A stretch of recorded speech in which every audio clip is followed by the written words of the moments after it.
அஸ்ஸலாமு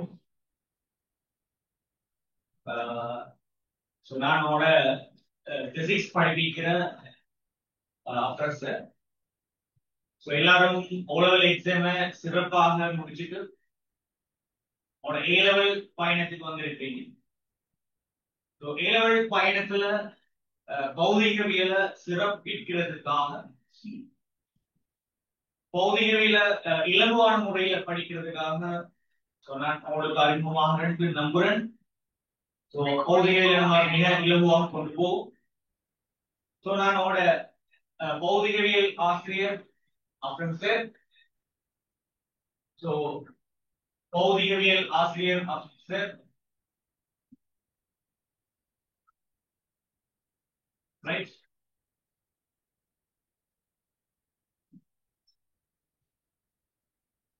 பௌதிகவியல் ஆசிரியர் அப்புறம் சார். ஸோ நான் என்னைய பத்தி கொஞ்சம் அறிமுகப்படுத்துறேன். ரைட், என்னைய பத்தி கொஞ்சம் அறிமுகப்படுத்துறேன். கிட்டத்தட்ட 9 வருடம் தாண்டி 10வது வருடம் வைத்துக் கொண்டிருக்கிறது நான் படிப்பிக்கிற எக்ஸ்பீரியன்ஸ். கிட்டத்தட்ட கண்டி, புத்தளம் போன்ற முன்னணி பிரதேசங்கள்ல நேரடி டியூஷன் வகுப்புகளை நடத்தி கொண்டிருக்கிறேன். கடந்த ஒரு 3 வருடத்துக்கு முன் 2021 22 காலங்கள்ல ஆன்லைன் கிளாஸ் செய்து கொண்டிருந்தேன். என் வாப்பா இருந்தபடியால், கொரோனால இருந்தபடியால் அந்த ஆன்லைன் கிளாஸ் எனக்கு கண்டினியூஸா கொண்டு போக முடியல. அந்த நேரம் என்னிட ஆன்லைன்ல படிச்ச நிறைய மாணவர்கள் இருந்தாங்க. ஸோ உங்களோட ஊர்களிலும் இருக்கலாம், நீங்க விசாரிச்சு பார்க்கலாம். ஸோ அதே பிறகு நேரடி வகுப்புகளிலே நான் காலங்களை செலவழிச்சபடியால ஆன்லைன் இறங்கி, ஆனால் காலங்களை சிறப்பாக நான் அமைத்துக் கொண்டுதான் ஆன்லைனை நிறைய செய்ய இருந்த ஒரு நேரங்களை வகுத்து கொண்டுதான் நான் ஆன்லைன் ஆரம்பிக்கிறேன். ஸோ நான் பாடத்துக்குள்ள போயிருந்து நினைக்கிறேன். ஸோ நாங்க படிக்க போற பாடம் முதலாவது பௌதிகவியல கதைக்கும். முதலாவது பௌதிகவியல கதைக்கும்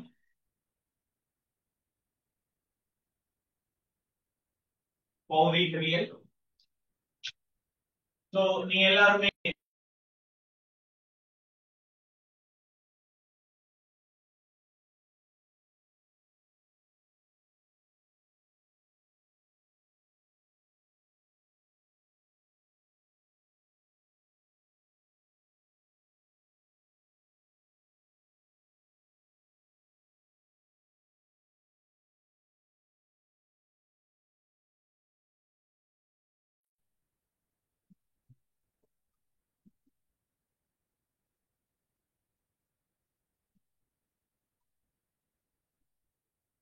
அச்சீவர்ஸ் அகாடமியில நீங்க இணையணும்னு சொன்னால் இந்த இலக்கத்தை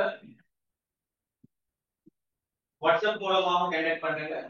ஸோ 077 59 54 54 235. ஸோ இந்த இலக்கத்தை நீங்க வாட்ஸ்அப் மூலமாக கனெக்ட் பண்ணி இணையாத ஆட்கள் இணைஞ்சு கொடுத்துருங்க. ரைட்.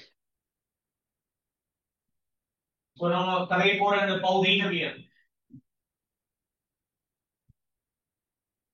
முதல்ல பௌதீகவியல் சொன்னால் என்ன? நீங்க நிறைய இடத்துல படிச்சிருப்பீங்க. முதல்ல பௌதீகவியல் சொன்னால் என்ன?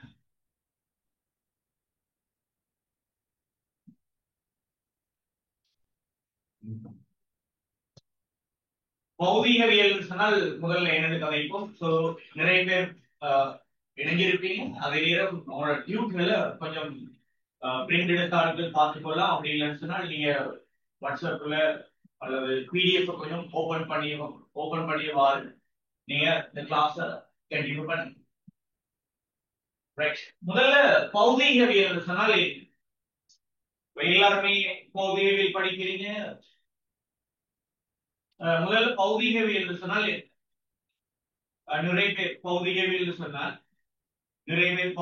சொன்னால் அது ஒரு விஞ்ஞானத்துல ஒரு பாடம் அப்படின்னு நிறைய பேர் சொல்லுவாங்க.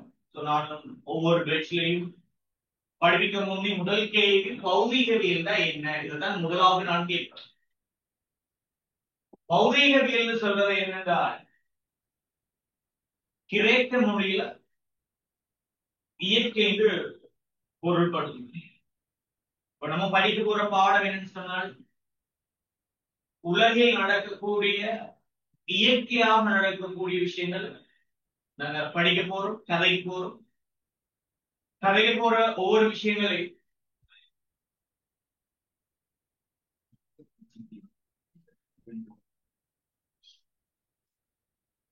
கதைக்கு போற ஒவ்வொரு விஷயங்களையும் கணித முறைப்படி விளக்கப்படுத்த போறோம்.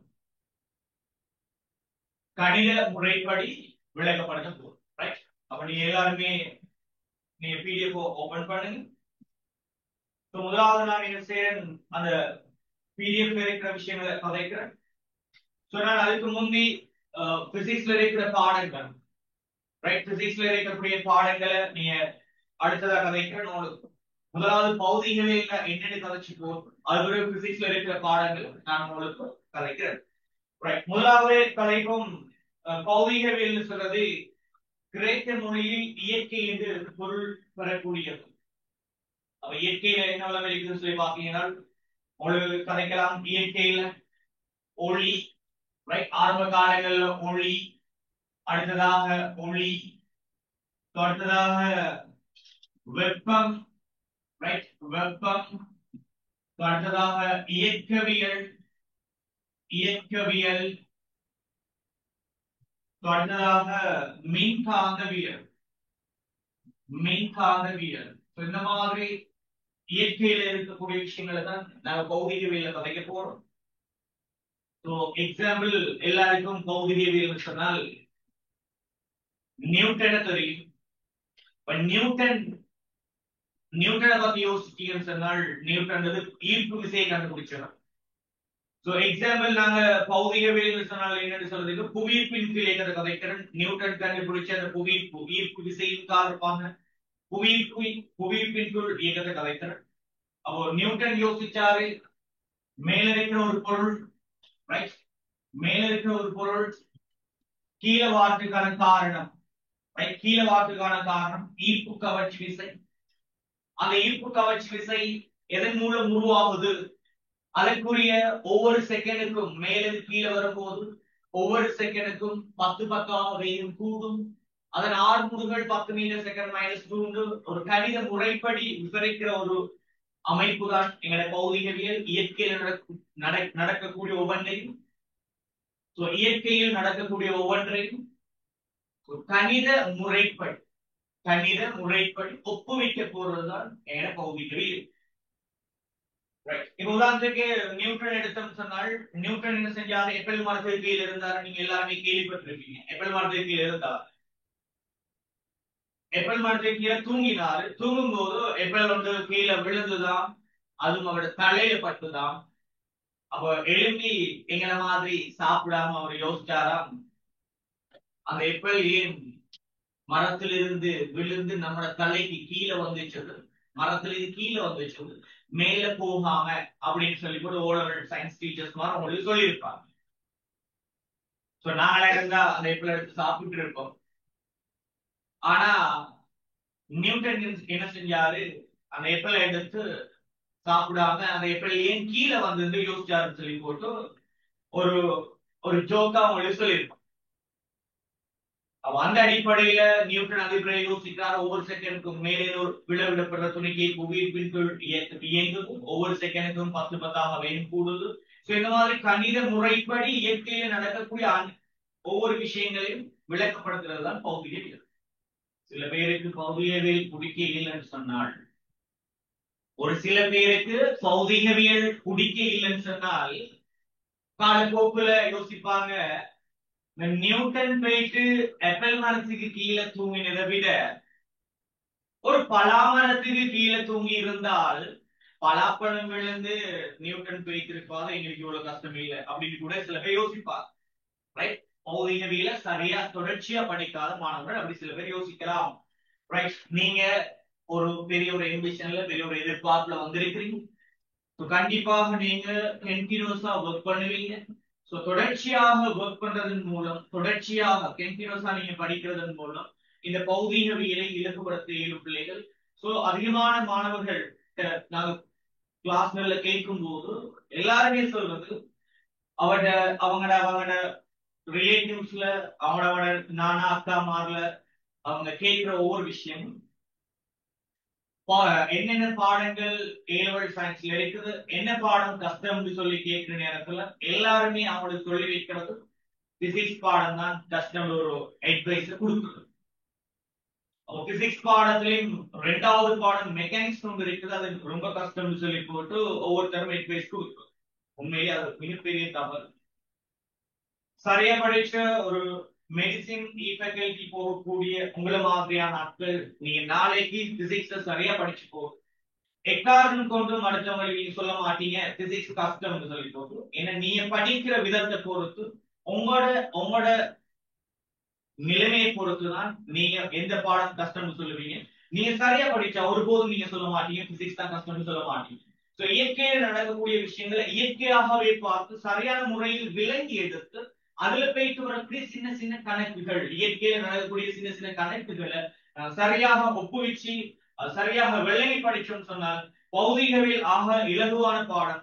ஆகவும் இலகுவான பாடத்திலையும் மெக்கானிக்ஸ் ஆக இலகுவா இருக்கும். எல்லாரும் கேள்விப்பட்டது அதுதான் நீ கஷ்டம் கேள்விப்பட்டது. ஆனால் உண்மையிலே இந்த பாடம் இலகுவா இருக்குன்றது நீங்க உணர்வீங்க. தொடர்ச்சியாக நீங்க படிச்சு டாக்டர் இன்ஜினியராக நீங்க கண்டிப்பா அதை உணர்வீங்க. Right, okay. பாருங்களே, இதுல இவ்வாறு ஆரம்ப காலங்கள்ல இயற்கையில நடக்கக்கூடிய விஷயங்களை கணித முறைப்படி ஒப்புவிக்கிறதுக்காக இயற்கையில் ஒரு பேர், அதுதான் பௌதிகவியல் வந்துச்சு காலப்போக்குல. அது கிரேக்க மொழியில பௌதிகவியல், அதாவது பிசிக்ஸ் சொல்றது கிரேக்க மொழி. இங்கிலீஷ் வேர்டு அல்ல, கிரேக்க மொழியில் பௌதிகவியல் சொல்றது இயற்கை. Right, okay. ஆகவே இயற்கை உலகின் கணித வடிவம் தான் உண்மையிலேயே பௌதிகவியல்.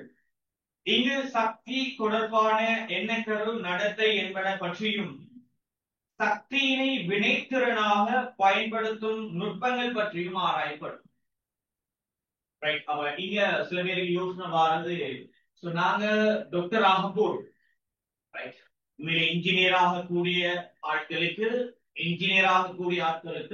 பௌதிகவியல் கணக்கு சம்பந்தமான விஷயங்கள் படிக்கிறது ஓகே, தேவை பிரயோசனம் இருக்கிறது, தேவைப்பாடுகள் பிரயோசனங்கள் இருக்குது. இருந்தாலும் டாக்டர் ஆக போற எங்களுக்கு எதுக்கு பௌதிகவியல் அப்படின்னு சொல்லி போட்டு சில மாணவர்கள் யோசிக்கிறது அதிகம். ஆனா உண்மையிலேயே நீங்க டாக்டர் ஆகினாலும் எக்ஸாம்பிள் ஒரு ஆபரேஷன் பண்றதா அந்த ஆபரேஷனுக்கு தேவையான கத்திய எந்த அளவுக்கு சைஸ்ல செய்யணும், எந்த அளவுக்கு உங்களுக்கு அனுப்பணும், இவ்வாறு வளர்ச்சி போறதுக்கு என்ன செய்யணும். அதே மாதிரி கண் ஆபரேஷன், கண் டோட்டலாக கதைக்கிற விஷயங்கள் கண் வில்லைகள் மூலமாக தான் நாங்க எல்லா ஊர்களையும் பார்க்கிறோம். கண் வில்லை பௌதிகவியல். அதே மாதிரி இப்போ உள்ள காலங்கள்ல மெடிசின் எந்த அளவுக்கு இம்ப்ரூவ் ஆகி இருக்குதுன்னு சொன்னால் மனிதர்கள் ஏற்படக்கூடிய நோய்களை ஒரு ரோபோ ஒன்று உருவாக்கி இருக்கிறாங்க. எந்த அளவுக்கு சொன்னால் மிகச்சிறிய அளவு, அதாவது ஒரு மணல் சைஸ் அளவுக்கு மிகச்சிறியதாக ஒரு ரோபோ உருவாக்கி அந்த ரோபோவை எங்க உடலுக்குள்ள அனுப்பி உடலுக்குள்ள இருக்கிற பாகங்களை குறைபாடுகளை இனம் கண்டு அதுகளை திருப்புறதுக்கு அந்த ரோபோ மூலமாக வேலை திட்டங்களை செய்யறாங்க. அந்த அளவுக்கு முன்னேறி வாழ்றதுக்கு காரணம் பௌதிகவியல். பௌதிகவியல் மருத்துவத்துறை மிக முக்கியமாக இருக்கும். அடுத்தது போக்குவரத்து துறை, அடுத்தது பொறியியல் துறையில அடுத்தது தொடர்பாடல், கைத்தொழில், விவசாய துறைகள்ல மிக முக்கியமாக பௌதிகவியல் பயன்படுத்தப்படும். ரைட், அடுத்ததாக அவங்களுக்கு எல்லா பௌதிகவியல் பாடத்திலே ஒவ்வொரு பாடங்கள் சொல்லும் போது அந்தந்த பாடங்கள் ஒவ்வொரு இயற்கையில நடக்கக்கூடிய விஷயங்கள் ஒப்புவிக்கும்.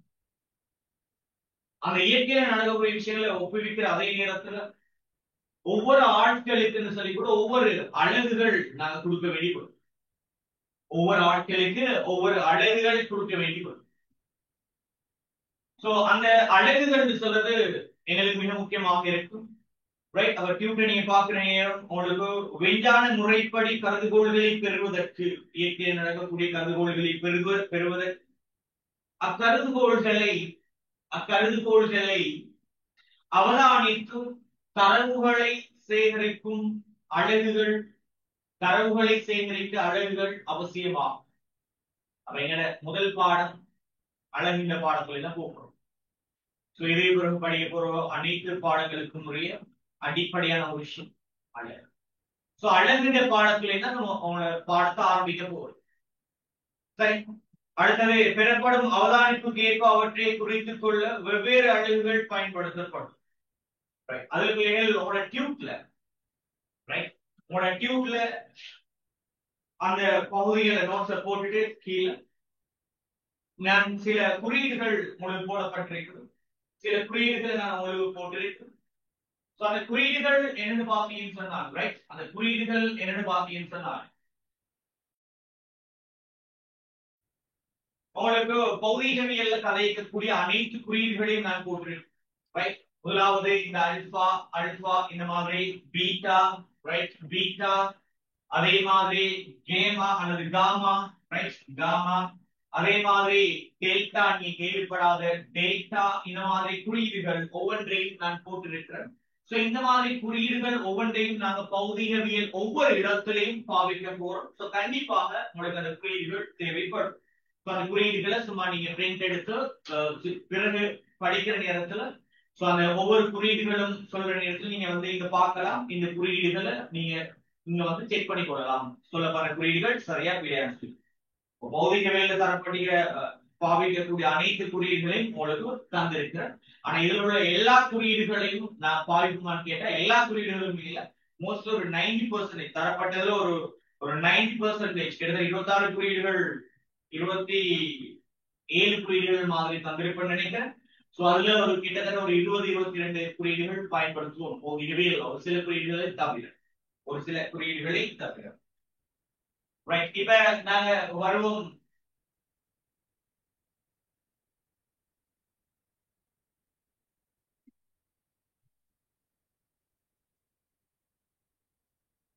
நாங்க யூனிட் 1 கதைக்கு யூனிட் 1க்கு போவோம். யூனிட் 1 என்னன்னு பாத்தீங்கன்னு சொன்னால் units and dimension. Right, units and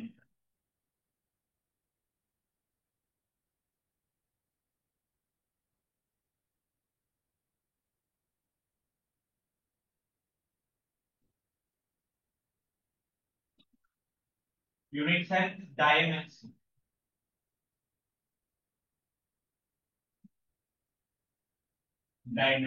right, இது என்ன பாடம்னு சொன்னால் அழகு.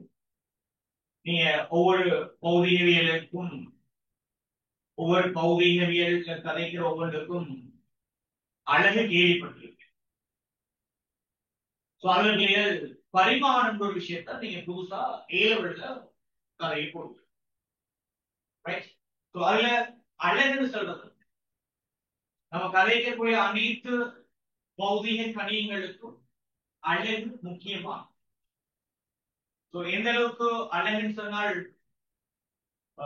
கதைக்கக்கூடிய அனைத்து பௌதிக கணியங்களுக்கும் அழகு முக்கியம். அதுலயும் அழகுன்னு சொல்லும் போது ஒவ்வொரு இடத்துக்கு ஏற்ப ஒவ்வொரு அழகுகள் பயன்படுத்துறாங்க. ரைட், எக்ஸாம்பிள் நீங்க தூரத்தை அழைக்கிறத யோசிப்போம். தூரத்தை அழைக்கிறத பத்தி கொஞ்சம் யோசிப்போம். தூரத்தை அழைக்க விட்டால் ரைட், தூரத்தை அழைக்க விட்டால் இப்ப இனி அழைக்க விட்டால் ஒரு போர்டு அழைச்சு சொல்லுங்கன்னு சொன்னால் நான் போர்டு அழைப்பேன். ரைட், 1 2 3 இப்படின்னு அழைப்பேன். இதே ஒரு ஆப்பிரிக்காக்காரன் எடுத்து விட்டால் அவன் என்ன செய்வான், இங்க இருந்து 1 பெரிய கை, அவனுக்கு பெரிய கை, இங்க இருந்து 1 இப்படி 2 ஈஸியா அளந்து முடிச்சிருவான். பாருங்க, நீங்க அழகு அதாவது தூரங்களை அளக்கும் போது என்னென்ன அழகுகள் நீங்க கேள்விப்பட்டிருக்கீங்க கொஞ்சம் யோசிச்சு பாருங்க.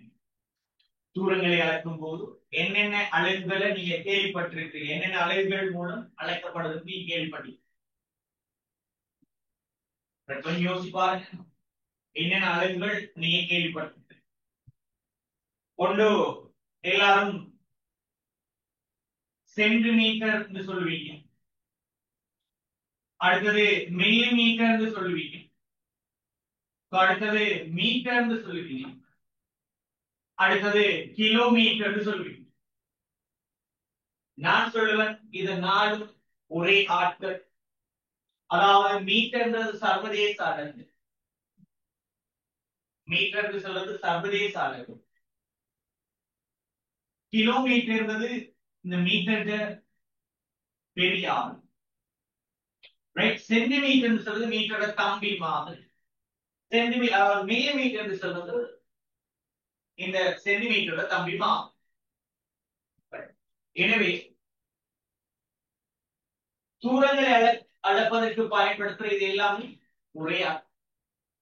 தூரங்களை அளப்பதற்கு பயன்படுத்துற எல்லாமே ஒரே ஆள். அப்ப நீங்க தூரங்களை அளக்கிறதுக்கு வேற வேற என்னென்ன அலகுகள் நீங்க கேள்விப்பட்டு,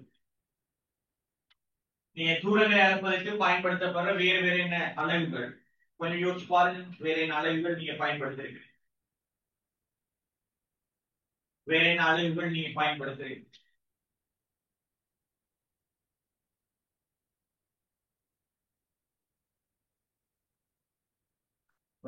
நீங்க பயன்படுத்திருப்பீங்க அடி ஒரு அலகு கேள்விப்பட்டிருக்கீங்க. ஜான் ஒரு அலகு கேள்விப்பட்டிருக்கீங்க.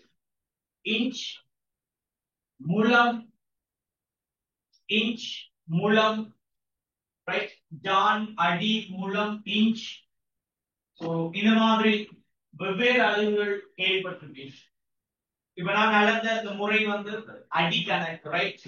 அதாவது முந்தைய உள்ள ஆட்கள் பொதுவாக இப்படி அளந்து பார்ப்பாங்க, ரைட். ஒரு அடி, 2 அடி, 3 அடி இப்படி அளந்து கொண்டு போவாங்க. இப்ப நான் நினைக்கிறேன் இதை 3 அடி அளந்துட்டேன்னு சொன்னால் அதே அளவு ஆப்பிரிக்காரனோட அளந்து அவனோட கை பெருசா இருக்கும். இவ்வளவு ஒரு அடின்னு சொல்லுவான், அப்படி 2 அடின்னு சொல்லுவான். நான் 3 அடின்னு சொன்னதை ஆப்பிரிக்காரன் கொஞ்சம் பெருசு, அப்படி பெருசுதானே அவன் சொல்லுவான் இது 2 அடி தான். இன்னொரு ஆள் சைனாக்காரன் எப்படி இருக்கும், அவன் எங்களோட கொஞ்சம் புள்ளந்தானே. சைனாக்காரன் எப்படி இருக்கும், அவன கை சின்னதா இருக்கும். 1 அடி, 2 அடி, 3 அடி, 4 அடின்னு சொல்லுவான். உண்மையிலேயே ஒரே தூரத்தும் வெவ்வேறு ஆட்கள் அளக்கும் போது வெவ்வேறு மாதிரி மாறும். அப்ப நாட்டுக்கு நாடு அடின்ற அளவு திட்டத்தை ஒவ்வொரு ஆட்கள் அழைக்கிறது பொறுத்து அது மாறிக்கொண்டு, ஒவ்வொரு ஆட்கள் அழைக்கிறது பொறுத்து அது மாறிக்கொண்டு போகும். எனவே ஐநா சபையால 1960ஆம் ஆண்டு, 1960ஆம் ஆண்டு ஜெனீவாவில் கூடி ஒரு முடிவெடுக்கப்பட்டுச்சு. உலகம் முழுவதும் தூரம் சொன்னால் அதை மீட்டர் அடிப்படையில தான் அளவிடணும். மீட்டர் அடிப்படையில தான் அதை அளவிடணும். ஒரு முடிவு எடுக்கப்பட்டுச்சு. அதே மாதிரி திணிவுன்னு சொன்னால் நீங்க திணிவுகளை அழைக்கிறத நீங்க கேள்விப்பட்டிருக்கீங்க. திணிவு அழைக்கிறத நீங்க கேள்விப்பட்டிருக்கீங்க. ஒன்று ராக்கள் கேள்விப்பட்டிருக்கீங்க. அதே நேரம் இன்னும் நிறைய அலகுகள் இருக்குது திணிவுகள் அழைக்கிறதுல. அதுல ஒன்று ராக்கள். வளமையாக பாவிக்கிற திணிவை அழைக்கிற அடுத்து முக்கியமான அலகு கிலோகிராம். கிலோகிராம்ல கேள்விப்பட்டிருக்கீங்க. சர்வதேச அலகாக கிலோகிராம் வைக்கப்பட்டு ஜெனீவாவில் கூடி ஒரு முடிவெடுத்தாங்க. துணிவுன்னு சொன்னால் கிலோகிராம்ல தான் அழைக்கணும். நீளம்னு சொன்னால் மீட்டர்ல தான் அழைக்கணும். இதே மாதிரி நேரம்னு சொன்னால் செகண்ட்ல தான் அழைக்கணும். நேரம்னு சொன்னால் செகண்ட்ல தான் அழைக்கணும். இவ்வாறு பெரும்பாலான பௌதிக கணியங்கள் அலகுகளை கொண்டன. பெரும்பாலான அப்படியே டியூட்டர் எடுத்து பார்த்துக்கொள்ளும். இப்ப இந்த வகுப்பு எப்படி போகும்னு சொன்னால் ஒவ்வொரு பகுதிக்கும் உங்களுக்கு டியூப் மூலமாக இடையில சின்ன சின்ன ஸ்பேஸ் இருக்கு. அந்த ஸ்பேஸை ஃபில் பண்ணி கொண்டு போற மாதிரி உங்களுக்கு டியூப்கள் தரப்படும். ஸோ அதுல பாருங்க, முதலாவது அழகின்ற பகுதியை கதைய போறோம். அப்ப இதுல நாங்க அழகின்ற பகுதியை கதைய போறோம். அழகின்ற பகுதியில்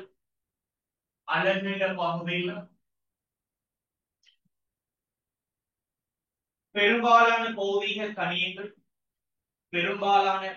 கணியங்கள் அழகை கொண்டன. ஆனால் சில பௌதீக கணியங்கள் மாத்திரம் அழகற்றவையாக இருக்கின்றன. எல்லா பௌதீக கணியங்களும் அழகு இருக்குமான்னு கேட்டா எல்லாத்துக்கும் அழகு இருக்காது, சிலருக்கு மட்டும் அழகு இல்லாம இருக்கு. ஆரம்பத்தில் நாட்டிற்கு நாடு, காலத்திற்கு காலம் அழகுகள் வேறுபட்டு இருப்பினும் சர்வதேச ரீதியாக சர்வதேச அழகு முறை SI யூனிட்ஸ் அறிமுகப்படுத்தப்படும். பௌதீக கணியங்கள் ஒரு விஷயம் கதை போறோம். நீங்க பிசிக்ஸ்ல படிக்கிற அனைத்து கணியங்கள், ஃபார் எக்ஸாம்பிள் நீங்க O லெவல்ல படிச்சிருப்பீங்க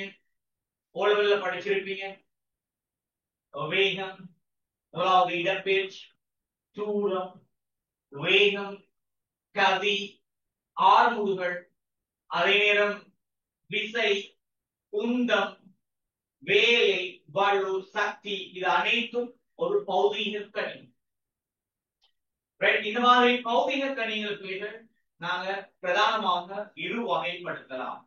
பௌதீக கணியங்களை நாங்க பிரதானமாக இரு வகைப்படுத்தலாம். பௌதீக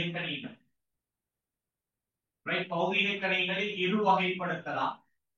ஒன்று அடிப்படை பௌதீக கணியம், இன்னொன்று வழிவந்த பௌதீக கணியம். பௌதீக கணியங்களை இரு வகைப்படுத்தலாம். பௌதீக கணியங்களை இரு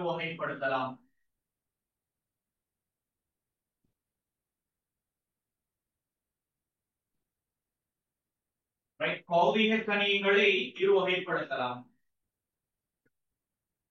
அதுல ஒரு பௌதீக கணியத்தை சொல்லுவோம்,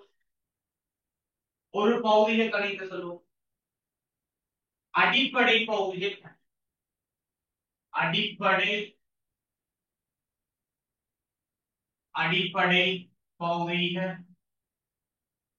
கணியம்.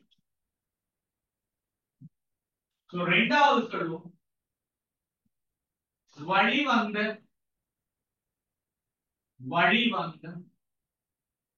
பௌதீக கணியம். இப்பதான் நீங்க பாடத்துக்குள்ள வாரி, அதுல பௌதீக கணியங்கள் ஒரு பகுதி இருக்கு. அதுல அடிப்படை பௌதீக கணியம், வழிவந்த பௌதீக கணியம் ரெண்டா பிரிக்க போறோம். இந்த அடிப்படை பௌதீக கணியங்களுக்கும் அழகுன்றது முக்கியம், வழிவந்த பௌதீக கணியத்திற்கும் அழகுன்றது முக்கியம். அப்ப அடிப்படை பௌதீக கணியத்திற்கும் அழகு முக்கியம், வழிவந்த பௌதீக கணியத்திற்கும் அழகு முக்கியம். அதே அடிப்படை பௌதீக கணியம். அடிப்படை பௌதீக கணியம் சொன்ன பிள்ளைகள், ஒரு கணியம் இருக்கிறது, அது அளக்கிறதுன்னு சொல்லி போட்டு ஒரு தனி கருவியை மட்டும் உருவாக்க முடியுமாக இருந்தால், அல்லது ஒரு தனி கருவியின் மூலம் மட்டும்தான் அந்த கணியத்திற்கு அளக்க முடியுமாக இருந்தால், அது அடிப்படை பௌதீக கணியம். ஃபார் எக்ஸாம்பிள் நீங்க திணிவு அளக்கிறதுக்கு நிறைய தராசுகள் பயன்படுத்துறீங்க. திணிவுன்றது ஒரு அடிப்படை பௌதீக கணியம். அதே மாதிரி நீளத்தை அளக்கிறதுக்கு மீட்டர் கோல்கள், நிறைய நீள அளவீட்டு உபகரணங்கள் பயன்படுத்துறீங்க. நீளம்ன்றது ஒரு அடிப்படை பௌதீக கணியம். நேரத்தை அளக்கிறதுக்கு ஸ்டாப்வாட்ச் பயன்படுத்துறீங்க. நேரம்ன்றது ஒரு அடிப்படை பௌதீக கணியம். உதாரணத்துக்கு இப்ப வேகம்ன்றது ஒரு பௌதீக கணியமாக நீங்க கேள்விப்பட்டிருக்கீங்க.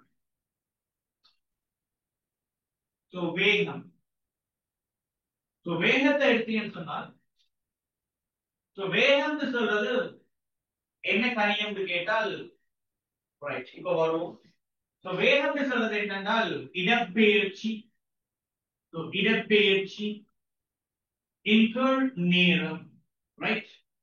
இடப்பெயர்ச்சின்னு சொல்றது உண்மையிலேயே தூரம் நீளத்தின் மூலம் அளவிடும். தூரம் நீங்க இடப்பெயர்ச்சின்றது வேற, தூரம்ன்றது வேற, அதை யோசிக்காதீங்க.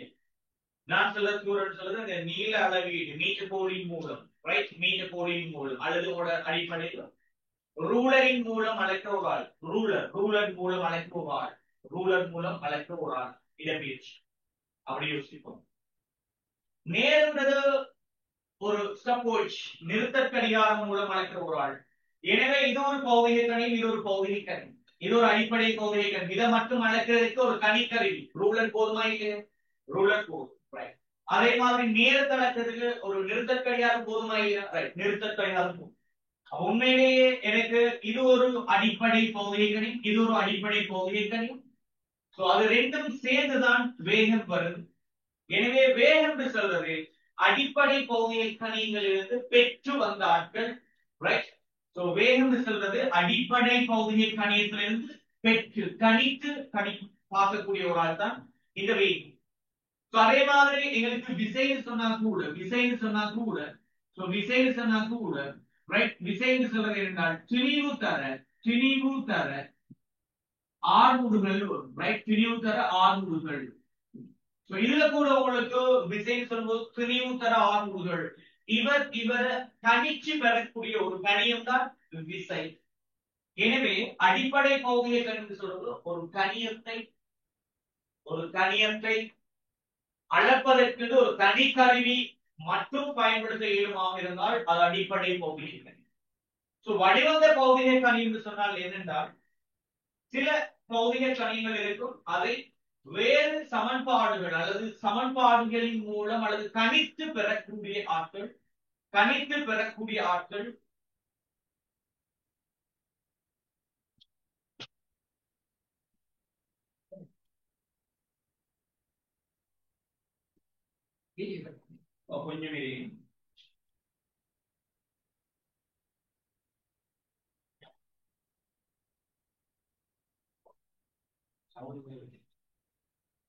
ஓகே, கொஞ்சம் வெயிட் பண்ணுங்க. வீடியோ லைட்டா கரெக்டா இருக்குது. 1 minute.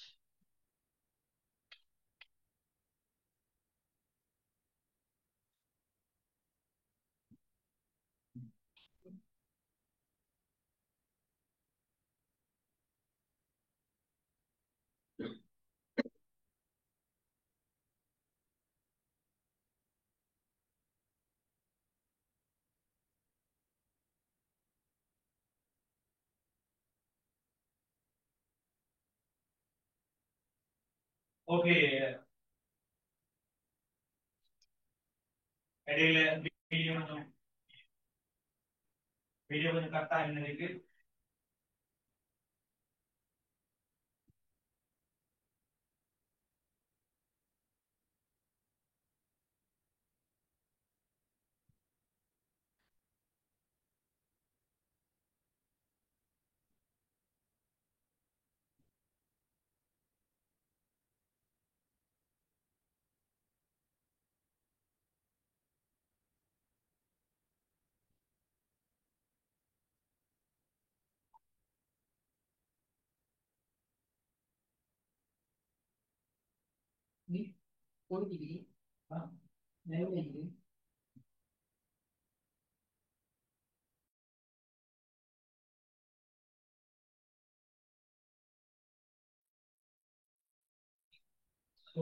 எங்களுக்கு வழிவந்த பௌதிக கணியம் சொல்லுங்க.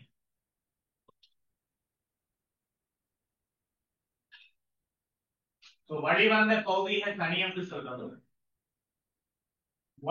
பௌதிக கணியம் சொல்றது சில கணியத்தின் மூலம்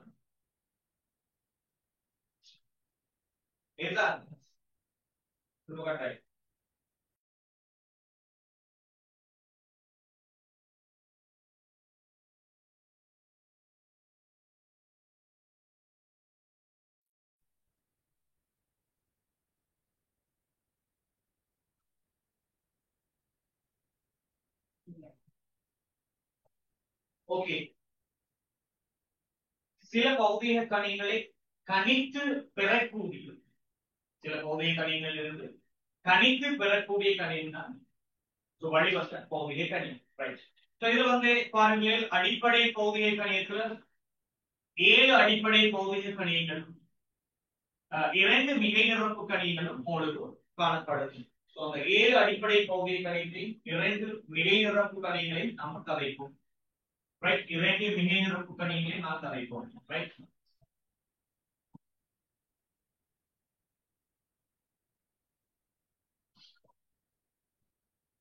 எங்களுக்கு அடிப்படை பகுதியை கணியம். ரைட், முதலாவது தரப்பட்டிருக்கிறது அடிப்படை பகுதியை கணியம்.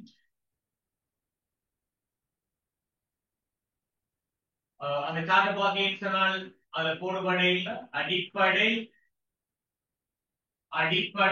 பௌதீக கணியம் அதற்குரிய அழகுன்ற ஒரு விஷயத்தை நம்ம கதைக்க போறோம். அழகு அதற்குரிய பரிமாணத்தை நாங்க இன்னொரு சொல்லித்தர போறோம். பரிமாணம்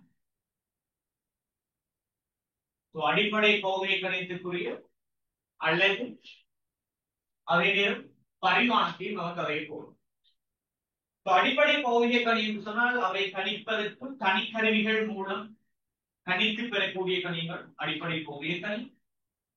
அதுல முதலாவது அடிப்படை பௌதிக கணிதம் என்று பார்த்தீங்கன்னு சொன்னால் திணிவு. இதுதான் முதலாவது அடிப்படை பௌதிக கணிதம், திணிவு. அதற்குரிய அழகு அதற்குரிய அழகு கிலோகிராம். ரைட், அழகு சர்வதேச அழகு கிலோகிராம். ரைட், நான் உங்களோட டியூப்ல என்ன செய்யல, நான் உங்களுக்கு அழகு போடு அடிப்படை பௌதிக கணிதத்திற்கு அடிப்படை பௌதிக கணிதம் சொல்லி ஹெடிங் போடுபடையில நீங்க அதை போட்டுக்கொள்ளலாம். அடிப்படை பௌதிக கணிதம். சைட்ல அழகு நான் ஃபில் பண்ணல, நீங்க ஃபில் பண்ணிக்கொள்ள. பரிமாணத்தை நான் உங்களுக்கு இதே நேரம் தருவேன். அழகு தரப்பட்டி. ரைட், அழகு தரப்படி பரிமாணத்தை நான் உங்களுக்கு போடுவேன். சரி, ஓகே. இதுல உங்களுக்கு ஏற்கனவே கேள்விப்பட்ட அழகுகள் தான் நீங்க தரப்பட்டிருக்கு. அப்போ சில பேர் டியூட்டர் பிரிண்ட் எடுக்காதவர்கள் சும்மா நோட்ல ஒரு பேப்பர்ல சும்மா நீங்க நோட் பண்ணிக்கொள்ளலாம். அழகு என்ன, பரிமாணம் என்னன்னு சும்மா மாற்றிக்கொள்ளுங்க. அதுக்கு பிறகு அடுத்தடுத்த கிளாஸுக்கு நீங்க என்ன செய்யலாம், டியூட்டர் பிரிண்ட் எடுத்து அதை ஃபில் பண்ணிக்கொள்ளலாம். ரைட், இதுல எங்களுக்கு துணிவுன்றது அழகு கிலோகிராம். அழகு கொடுக்கும் போது பிள்ளைகள் அழகு கொடுக்கும் போது சிம்பிள் லெட்டர்ல கொடுக்கணும். இந்த கேன்றது சிம்பிள், ஜீன்றது சிம்பிள். சர்வதேச அழகுன்னு சொல்லும் போது எல்லாமே சிம்பிள் லெட்டர்ல இருக்கும். ஒரு சிலதை தவிர அது எதுக்குன்னு பார்ப்போம். ரைட், இரண்டாவது அழகு கதைக்கும் அடிப்படை பௌதிக கணிதம் கதைக்கும் நீளம். இரண்டாவது அடிப்படை பௌதிக கணிதம் நீளம். நீளம் சொல்லும் போது சர்வதேச அழகு மீட்டர். சர்வதேச அழகுன்றது மீட்டர். ரைட், அதே நேரம் மூன்றாவது நேரம். ரைட், இதுக்குரிய சர்வதேச அழகு சொல்வது சிம்பிள் செகண்ட். ரைட், நாலாவது பாத்தீங்கன்னு சொன்னால் வெப்பநிலை. இதுக்குரிய சர்வதேச அழகு பாத்தீங்கன்னா கேபிட்டல் கேள்வி. ஆனா இதுவரைக்கும் நீங்க சிம்பிள் லெட்டர்ல தான் நீங்க கதைக்கும் சர்வதேச அழகு. ஆனால் வெப்பநிலைக்கு மட்டும் கேபிட்டல் லெட்டர்ல கதைக்கப்படும். அது ஏன்னு சொன்னால் உங்களோட ஓலவல் சிலபஸ்லயும் இருக்குது, ஓலவல் சிலபஸ்லயும் இருக்குது. ஒரு சர்வதேச அழகானது விஞ்ஞானியின் பெயர் குறித்து சொல்லப்படுமாக இருந்தால் அதை கேபிட்டல் லெட்டர்ல கொடுக்கணும். இது உங்களோட ஓலவல் சிலபஸ்லயும் இருக்கு. ரைட், எனவே இந்த 4 அடிப்படை பௌதிக கணிதத்துக்கு முதலாவது பரிமாணத்தை நான் சொல்றேன். அதே பிறகு ஏனைய அடிப்படை பௌதிக கணிதம் உங்களுக்கு கதைக்கும். அப்ப இந்த அடிப்படை பௌதிக கணிதத்துக்கான பரிமாணம் கதைக்கும் போது ரைட், அப்போ அடிப்படை பௌதிக கணிதங்களுக்கு அழகுன்றது சிம்பிள் லெட்டர்ல இருக்கும். ஆனா சிம்பிள் லெட்டர்ல கதைக்கிற நேரம் ஒரு சில ஆட்களை தவிர ஒரு சில ஆட்களுக்கு கேபிட்டல் லெட்டர்ல வரும். அது விஞ்ஞானிகளின் பெயராக இருந்தது. ரைட். அதே நேரம் பரிமாணம் சொல்லும்போது அது வழமையாக கேபிட்டல் லெட்டர்ல கதைக்கணும். ரைட். துணிவுக்குரிய பரிமாணம், துணிவுக்குரிய பரிமாணம். So mass, so mass. எனவே எந்த கதைக்கணும், ஆனா பரிமாணம் கதைக்குமே கேபிட்டல் லெட்டர்ல வரும். ஸோ துணிவுன்றது மாஸ், அது எம் வரணும், பரிமாணங்கள் கேபிட்டல் லெட்டர்ல வரணும். எனவே கேபிட்டல் எம். துணிவுக்குரிய பரிமாணம் கேபிட்டல் எம், துணிவுக்குரிய பரிமாணம் கேபிட்டல் எம். அதே மாதிரி நீளம் சொல்லும் போது சில பேர் நீளத்துக்கு டிஸ்டன்ஸ் டி போடணும் அப்படின்னு சில பேர் யோசிப்பாங்க, சில பேர் சொல்லுவாங்க. ஸோ டிஸ்டன்ஸ் டி எல்லாம் போடுறது இல்ல. ஸோ நீளத்துக்கு லென்த், ஸோ கேபிட்டல் எல் கொடுப்போம், பரிமாணம் கேபிட்டல் எல். ஸோ அதே மாதிரி நேரம்ன்றது கேபிட்டல் லெட்டர்ல கொடுக்கணும். நேரம்ன்றது டைமோட சரி, டைமுக்கு கேபிட்டல் டி கொடுப்போம். சோ வெப்பநிலை, சோ வெப்பநிலைக்கு நிறைய பேருக்கு டவுட் வரும். வெப்பநிலைக்கு என்ன கொடுக்கிறது, ரைட்? வெப்பநிலைக்கு என்ன கொடுக்கிறது, வெப்பநிலைக்கு என்ன கொடுக்கிறது, இது நிறைய பேருக்கு டவுட் வரும். ரைட். வெப்பநிலைக்கு என்ன கொடுக்கிறது சொன்னால் வெப்பநிலைக்கு சர்வதேச அலகு, ரைட்? சர்வதேச அலகுன்றது கேபிட்டல் கே, கேல். ஆனால் பரிமாணம், பரிமாணம் சொல்லி ஒன்று கொடுக்க போறோம். பரிமாணம்ன்றது சிம்பிள் தீட்டா, அதாவது தீட்டா, ரைட்? பரிமாணம் சொல்றது தீட்டா. தீட்டான்ற ஒரு குறியீட்டு கொடுக்கணும். தீட்டான்னு சொல்றது தெளிவா இருக்கணும். தீட்டா போடுற முறை தெளிவா இருக்கணும். சோ முன்னே நீங்க பேஜ் எடுத்து பார்த்தா விளையும் உங்களுக்கு தீட்டா எப்படி கொடுக்கப்படுதுன்றது உங்களுக்கு முன்னே தந்திருப்பேன், ரைட்? முன்னே உங்களுக்கு தீட்டான்னு வரும். சோ அதுக்கான குறியீடு உங்களுக்கு முன்னே இருக்குது, ரைட்? சோ சில பேர் போடுற தீட்டா நீங்க எங்க கேள்விப்பட்டிருக்கீங்க? முதலாவது தீட்டான்றது ஹீட்ல Q7, ஹீட்ல Q7 MC தீட்டான்னு படிச்சிருக்கு. Q7 MC தீட்டான்னு படிச்சிருக்கு. சில பேர் போடுற Qவும் அதே மாதிரி இருக்கும், தீட்டாவும் அப்படியே இருக்கு. சில பேருக்கு இந்த Q எப்படி போடுவாங்கன்னா Q7 MC MC MC தீட்டாவை எப்படி போட்டுக்குவாங்க? தீட்டான்றது வேற, Qன்றது வேற. இந்த தீட்டாவை Qவாக போடுறேன், ரைட்? அப்ப தீட்டான்றது வேற, Q வேற, ரைட்? சோ ரெண்டுக்கும் வித்தியாசம் இருக்கு. தீட்டான்றது Qன்றது கொஞ்சம் பெரிய வட்டம் போட்டு இப்படி போடணும். சோ தீட்டான்னு சொல்றது இப்படி போட்டு இப்படி போடணும், ரைட்? இப்படி போட்டு இப்படி போடணும். சோ இதான் தீட்டா, ரைட்? இதுதான் தீட்டா.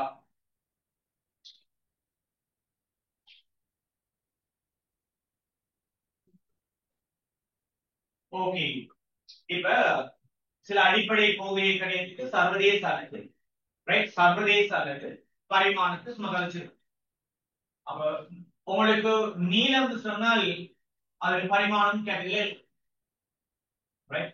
இப்ப நான் ஒரு எக்ஸாம்பிள் சும்மா கதைக்கிறேன். அவ எங்களுக்கு திடீர்னு ஒரு பரப்பு ஒன்றை கண்டுபிடிங்க அப்படின்னு கேட்டா பரப்புக்கு சமன்பாடு என்ன சொல்லுவீங்க எல்லாரும்?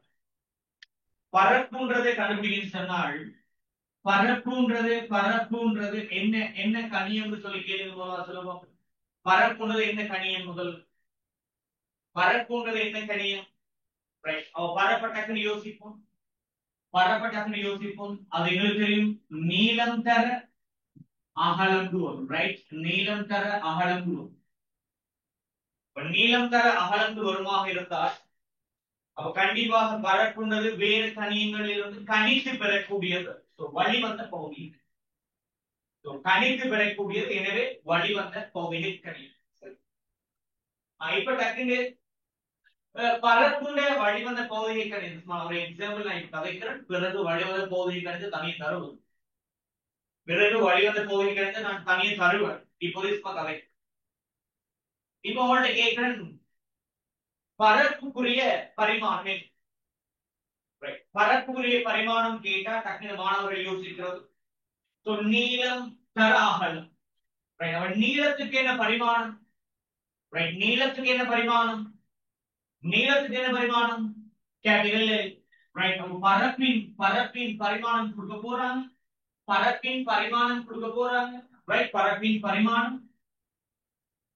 முதலாவது நீளம் பரிமாணம் கேபிட்டல், ரைட்? இப்ப அகலத்துக்கு பரிமாணம் கேட்டா டக்குனு சொல்லுவோம் நீளத்துக்கு பரிமாணம் கேபிட்டல், ரைட்? அப்ப அகலத்துக்கு பரிமாணம் அகலத்துக்கு பரிமாணம் என்ன? அகலத்துக்கு பரிமாணம் என்ன? கொஞ்சம் யோசிச்சு பார்ப்போம். அகலத்துக்கு பரிமாணம் என்ன? ரைட். அகலத்துக்கு பரிமாணம் சொல்றது சில பேர் மைண்டுக்கு ஓலவெல்ல நம்ம பறக்குன்றது நீளம் தர அகலம் படிச்சோம். நீளத்தை எல்னு சொன்னா அகலத்தை டபிள்யூன்னு கதைக்கிறேன்னு சில பேர் உண்மையிலே டெக் கிளாஸ் செய்யும் போது டபிள்யூ வேர்ட் வரும். நான் டெக் கிளாஸ் செய்யற நேரத்துல இந்த டபிள்யூ நீளம்னு சொல்றது பரிமாணம் கேபிட்டல். ஓகே, அப்ப அகலம்னு சொல்றது பரிமாணம் டபிள்யூ ஆக இருக்கும் நிறைய வரும். அந்த அடிப்படையில ஒரு சில பேர் மைண்டுக்குள்ள யோசிச்சிருப்பீங்க டபிள்யூ தான். யாராவது டபிள்யூ யோசிச்சிருந்தா அப்படி சைட்டு பார்த்துக்கொள்ளணும். யாரும் வாக்கியிலிருந்து பார்த்துக்கொள்ளணும். என்ன மைண்ட்ல தானே வருது.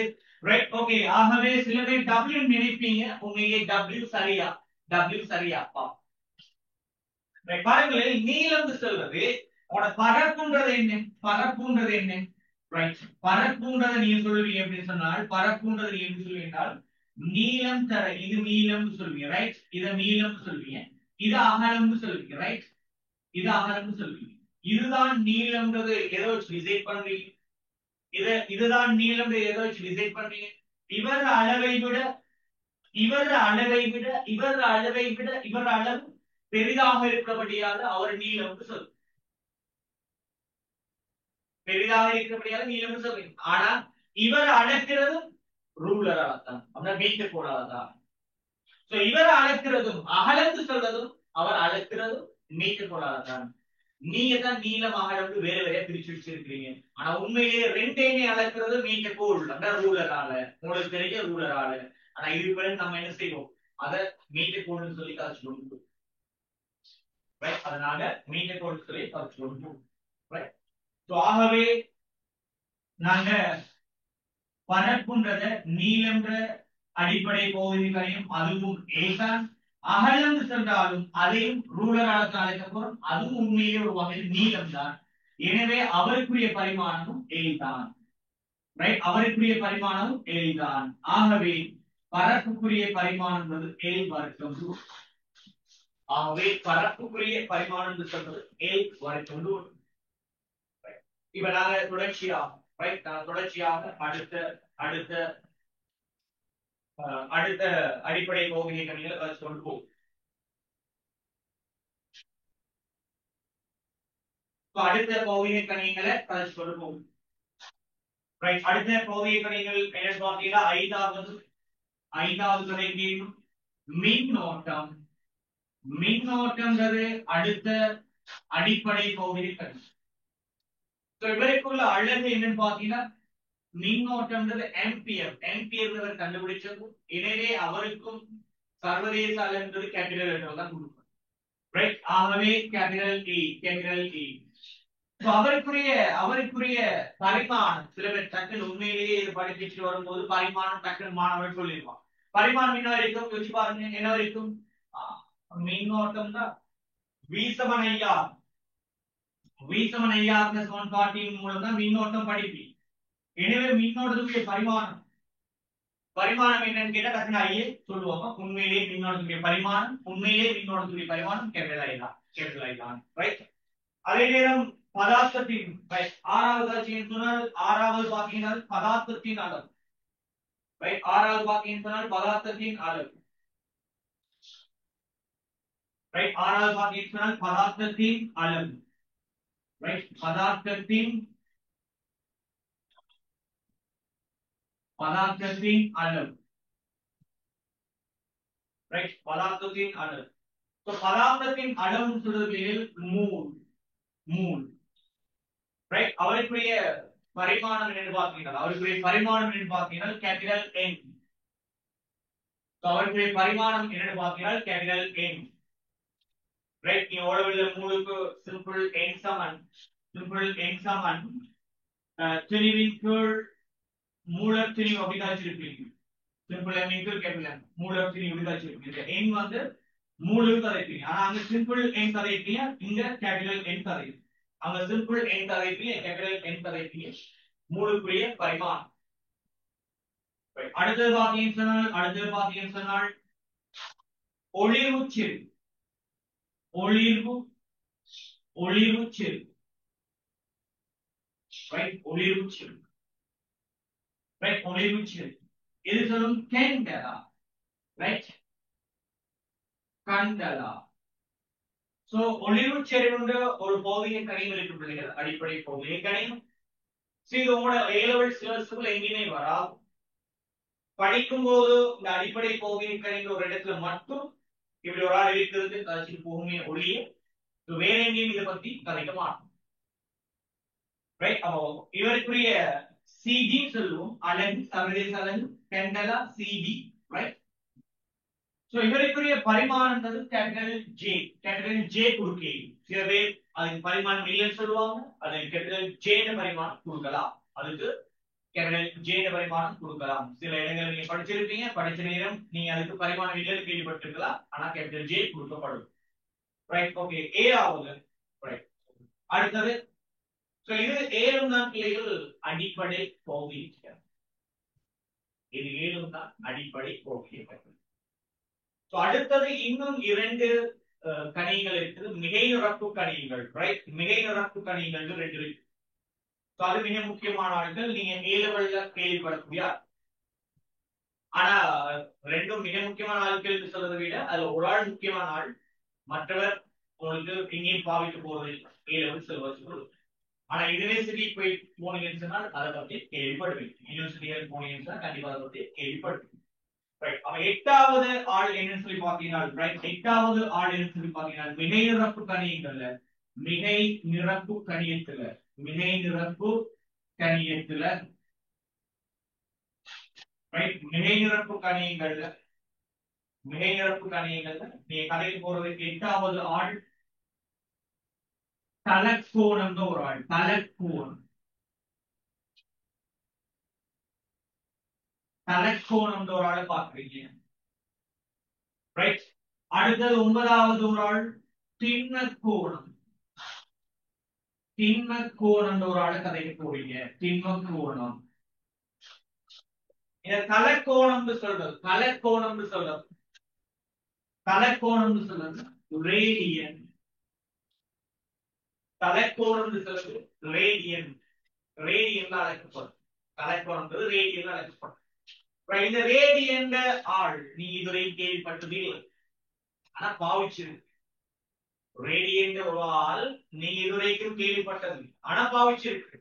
எங்க சொல்லுவாங்க, எங்க சொல்லுவாங்க, பாவிச்சிருக்கீங்க, எங்க சொல்லுவாங்க?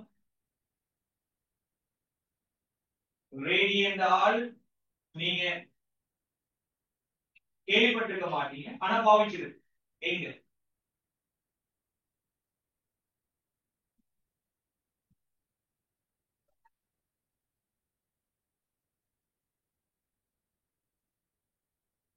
ரைட்? எங்க பாவிச்சிருப்பீங்க?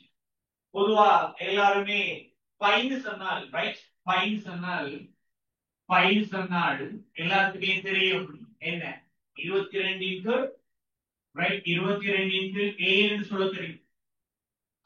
இன்னும் சொல்ல தெரியும் உங்களுக்கு, அது பெருமதி 3.14, இதையும் பாடமாக்கி வச்சிருப்பீங்க, ரைட்? இதையும் பாடமாக்கி வச்சிருப்பீங்க, ரைட்? இதுல அழகு என்னன்னு சொல்லி பார்ப்போம், இதுல அழகு என்னன்னு சொல்லி சொல்லுங்க பார்ப்போம், இவர் அழகு என்னன்னு சொல்லி சொல்லுங்க பார்ப்போம், இவட அழகு, ரைட்? இவட அழகு என்ன, ரைட்? இவர் அழகு என்னன்னு சொல்லி பார்த்தீங்கன்னா, இவர் அழகு என்னன்னு சொல்லி பார்த்தீங்கன்னா உண்மையிலேயே இந்த அழகுன்றது உண்மையிலேயே ரேடியன் தான் இவர் அழகு.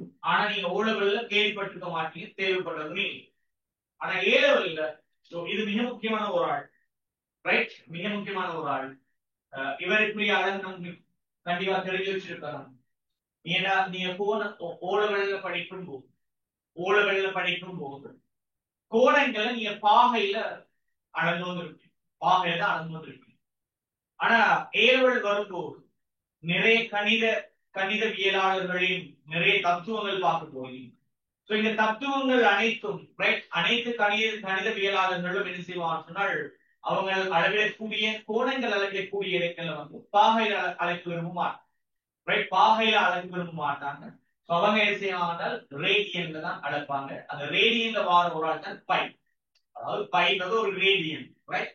பை சார்பாகத்தான் உங்களுக்கு கோணங்கள் அளப்பாங்க, பாகையில இல்லை, ரைட்? பாகையில உள்ள கதைக்கிறது அது குறைந்த ஒரு சில இடங்களை மட்டும் கதைக்குமே ஒழிய அனைத்து இடங்களையும் நாங்க ரேடியன்ல கரைக்கும் அப்படின்னா பை பை சொல்லி கோணங்களை பைல சார்பாக தான் கரைச்சு கொண்டு போவோம் ரைட் ஓகே நீங்க ஏற்கனவே கேள்விப்பட்டதுதான் ஆனா உங்களுக்கு அது சரியா தெரியாமல் இருந்திருக்கும் ரைட் சோ அடுத்தது அடிப்படை பௌதிக கணிகளாக அதாவது அடிப்படை பௌதிக கணிதத்தில் மிகையுறப்பு கணியமாக திண்ம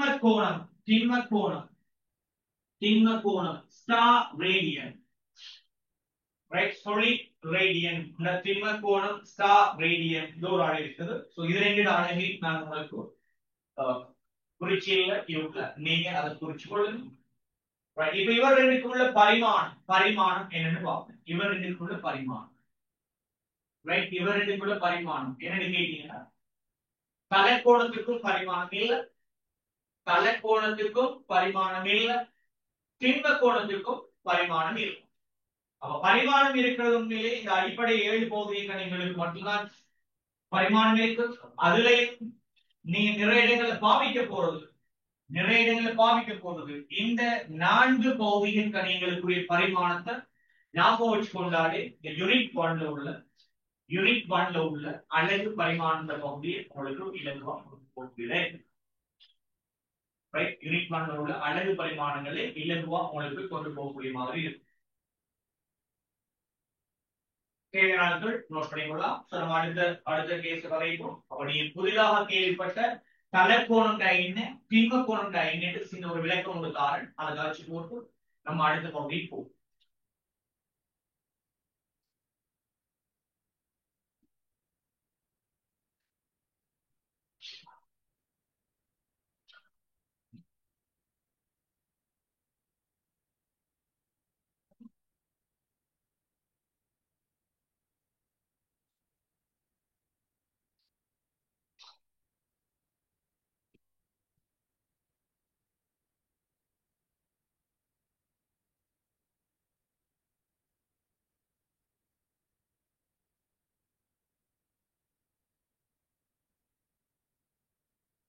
ஓகே அடுத்தது தலைக்கோணம் என்ன தலைக்கோணம் ரைட் தலைக்கோணம் சொன்னால் என்ன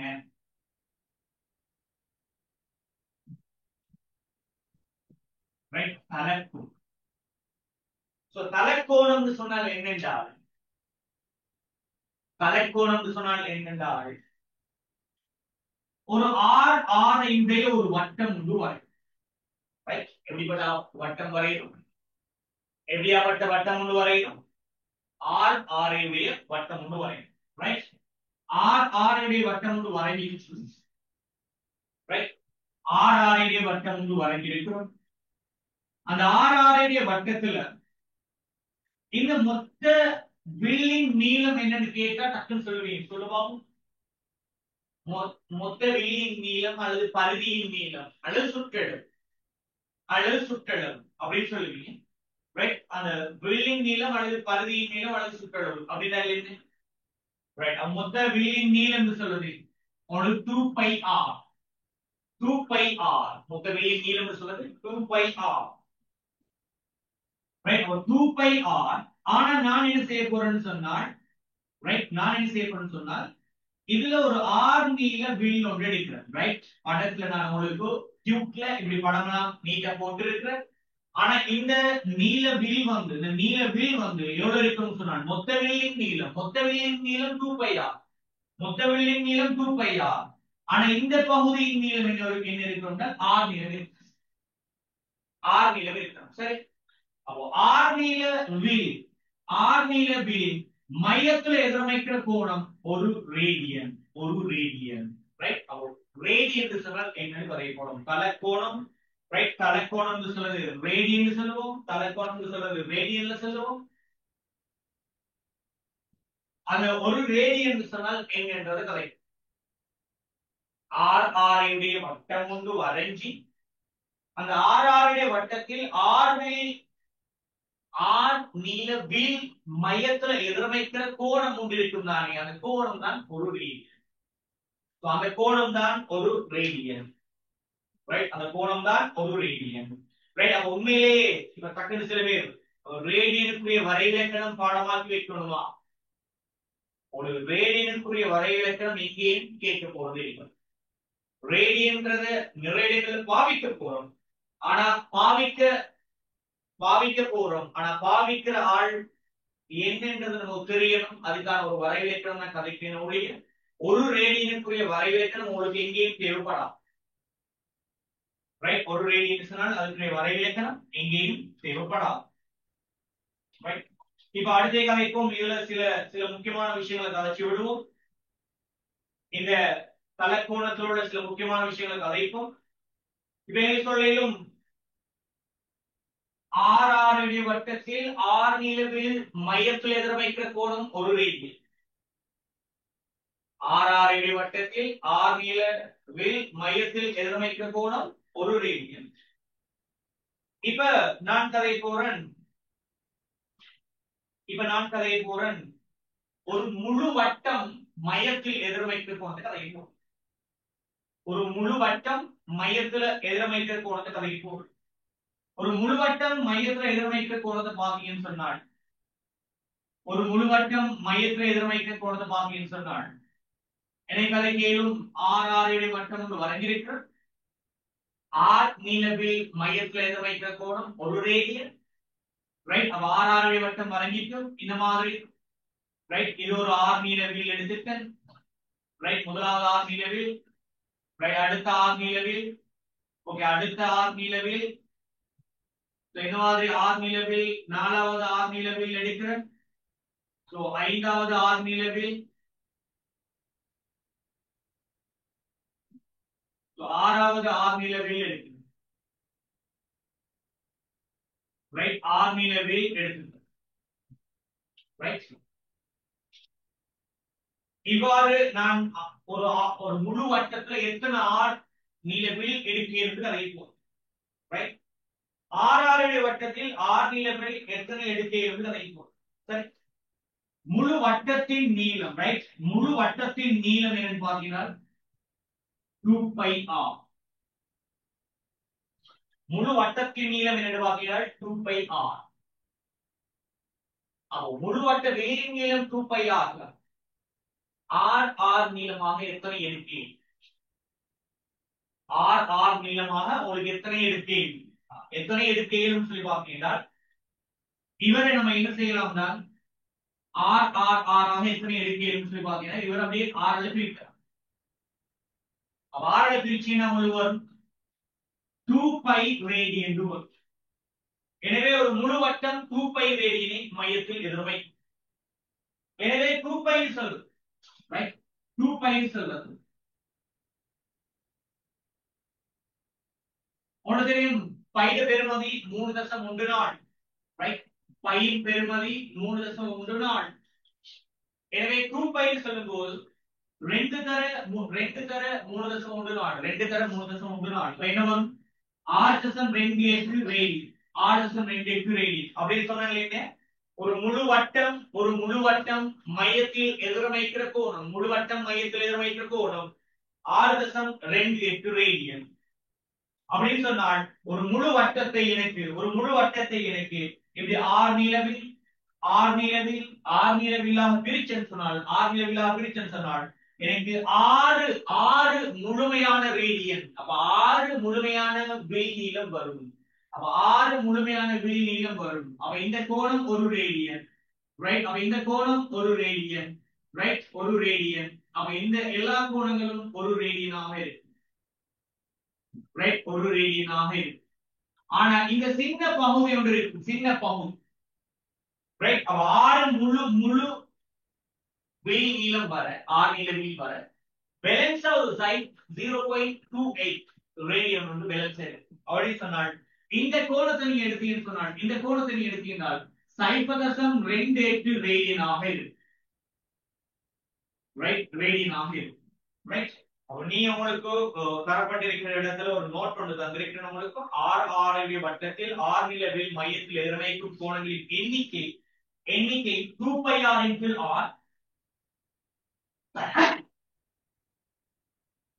2πr into r போட்டு நீங்க இந்த பெருமதியை எழுதி கொடுங்க. இந்த பெருமதியை நோட் பண்ணி கொடுங்க. ரைட்? இந்த பெருமதியை நோட் பண்ணி கொடுங்க. ரைட், தேவைப்பட்டார்கள் இந்த வட்டத்தையும் வரைஞ்சு வச்சு போடலாம். தேவைப்பட்டார்கள் டக்குன்னு இந்த வட்டத்தையும் வரைஞ்சு வச்சு போடலாம்.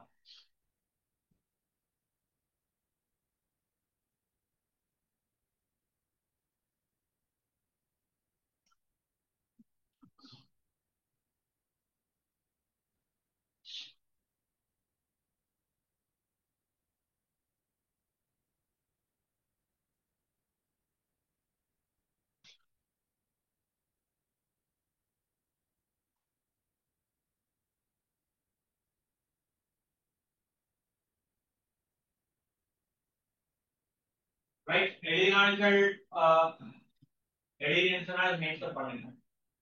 எழுதினாட்கள் மென்ஷன் பண்ணுங்க.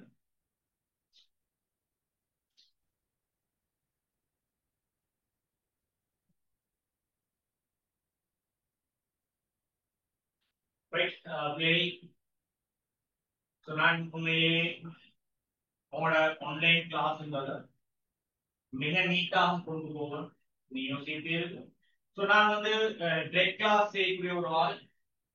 ஸோ நீண்ட நாளை பிறகு ஜூம் கிளாஸ் ஒரு ஏற்பாடு செய்து ஸ்டார்ட் பண்ணபடியாக சில குளறுபடிகள் ஆரம்பத்துல வந்துச்சு. ஸோ ஒரு ஒன்று அல்லது 2 கிளாஸ்களுக்கு பிறகு உங்களோட ஜூம் கிளாஸ் சிறப்பாக போகும். ஸோ உங்களோட பௌதிகவியல மிக இலகுவாக உங்களுக்கு எடுத்துக்காட்டு. ஸோ நீங்க எங்களை பத்தி கேள்விப்பட்டிருக்கலாம். ரைட், எங்களை பத்தி கேள்விப்பட்டிருக்கலாம். ஸோ கிட்டத்தட்ட 9 வருட காலம் நிறைவேற்றிருக்கிறோம். 9 வருட காலமாக படித்துக் கொண்டிருக்கிறோம். இதுவரைக்கும் கிட்டத்தட்ட நேரடி கிளாஸ்ல படிப்பிச்சு மட்டும் நேரடி கிளாஸ்ல படிப்பிச்சது மட்டும் 22 மெடிசின்களும் ஒரு 32 ஈஃபெக்ட்களும் எங்கட படிச்ச மாணவர்கள் சென்றிருக்கிறார்கள். அதே நேரம் அனைத்து துறைகளையும் இன்னும் நிறைய மாணவர்கள் பெற்றிருக்கிறாங்க. சோ ஒரு முழுமையான ஒரு பௌதிகவியல இலகுவான முறையில உங்களுக்கு படிப்பிக்கிறதுக்கு நாங்க தயாரா இருக்கிறோம். அதே மாதிரி இதுல இன்னும் சில விஷயங்கள் இருக்குது. அதை கதைச்சு நான் உங்களுக்கு முதலாவது வகுப்பு 11 மணிக்கு வைக்கணும். ரைட், முதலாவது வகுப்பு 11 மணிக்கு முடிக்கணும். சோ இதுல உள்ள சில முக்கியமான விஷயங்களை கதைச்சு நான் அதை முடித்தேன். சோ நாங்க அடுத்த ஒவ்வொரு கிளாஸும் அடுத்த கிளாஸ் முதல்கிற அடுத்த மண்டே கிளாஸ். ஸோ அடுத்த மண்டே சேம் டைம் 9:30 ல இருந்து 11 வரைக்கும் கிளாஸ் நடக்கும். ஸோ அடுத்த கிளாஸ் நம்ம கண்டிப்பா சந்திப்போம். ஸோ இப்ப இதுல பாருங்க, இதுல சில முக்கியமான விஷயங்கள் ஒரு வேலை ஏற்படாமல் இருக்கலாம். ஸோ அதை கதைக்கும்.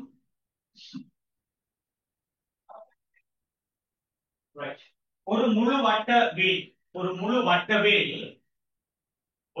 வட்ட வேல் மையத்துல எதிர்மைக்கிற கோணம் சொல்றது 2π ரேடியன் வந்துச்சு. 2π ரேடியன்.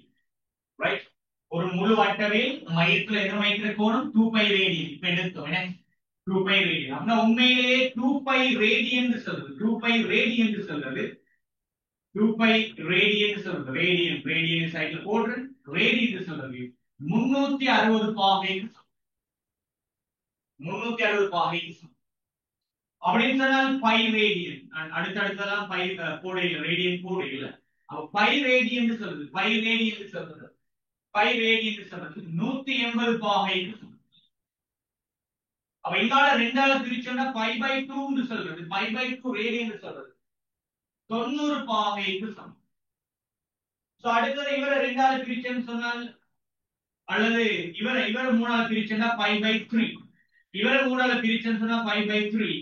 சோ π/3 சொல்றது எத்தனை பாகை சமம்? இவரை 3ஆல பிரிச்சா இவரை 3ஆல பிரிச்சு பாருங்க. எனவே 60 பாகை. சோ அடுத்தது இவரை 2ஆல பிரிங்க π/4 சொல்றது π/4 சொல்றது. இவரையும் 2ஆல பிரிச்சேன்னு சொன்னால் 45 பாகை. அதே நேரம் இவரை 6ஆல பிரிச்சீங்கன்னா π/6.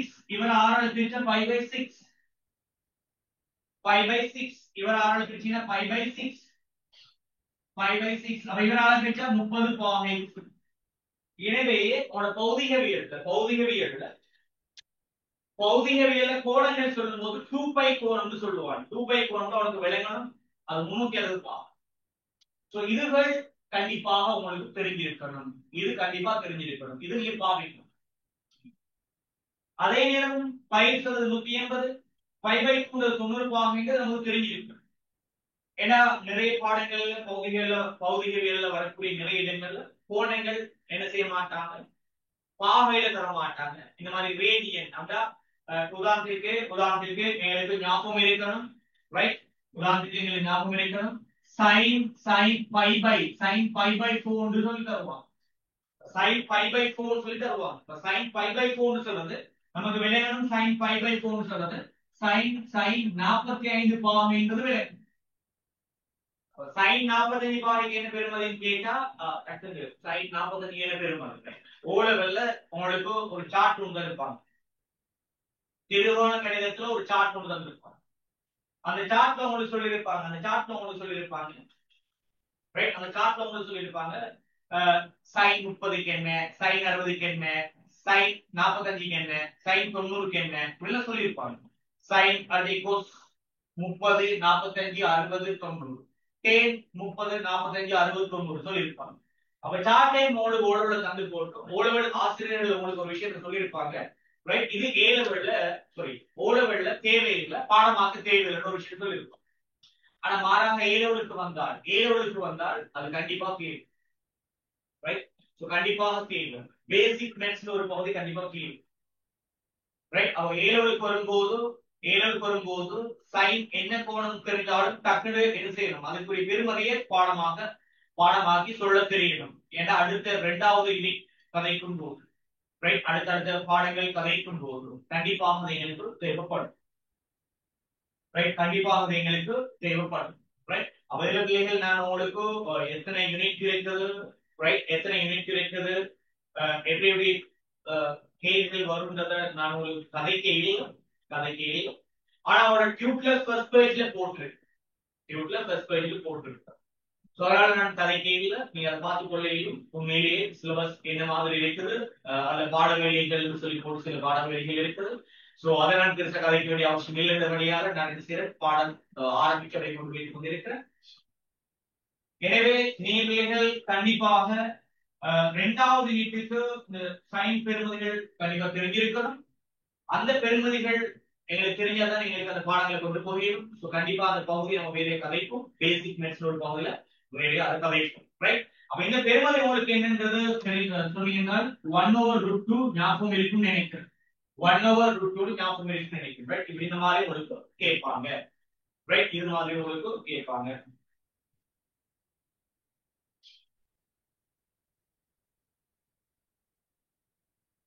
ரைட்? இதே விஷயத்துல நான் இன்னும் ஒரே ஒரு கேஸ கதைச்சிட்டு இந்த வகுப்பை முடிக்கிறேன். இன்னொரு 2 நிமிஷம் எனக்கு எக்ஸ்ட்ரா தான். கிளாஸ் ஆரம்பிக்கும் போது சின்ன தடங்களால கொஞ்சம் லேட் ஆனபடியால நான் என்ன ஒரு சின்ன ஒரு பகுதியை கதைச்சு முடிப்பேன், ரைட்? அடுத்த பகுதி என்ன கதைப்போம்னு சொன்னால் உங்களுக்கு தெரியும் 2π ரேடியன் சொல்லு. 2π ரேடியன் சொல்றது 360 பார், ரைட்? அதே மாதிரி 2π எங்களுக்கு தெரியும் 6.28 ரேடியன் சொல்ல தெரியும். 2π பெருமதி 6.28 ரேடியன். இது சொல்றது 360 பார். ஆகவே ஒரு ரேடியன் சொல்லும். எனவே 360 பாகை 6.28 ஆல் பிரிச்சின்னு சொன்னால் 57.3 பாகை அன்னளவாக, ரைட்? அன்னளவாக கதைக்கிறேன். 57.3 பாகை வரும். அப்படின்னா உண்மையிலேயே ஒரு ரேடியன் சொல்லி கதைக்கிறது,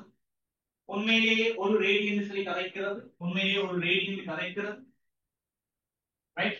கணிதவியலாளர்கள் ஒருபோதும் பாகையில கதைக்க மாட்டாங்க, பாகையில கதைக்க விரும்ப மாட்டாங்க.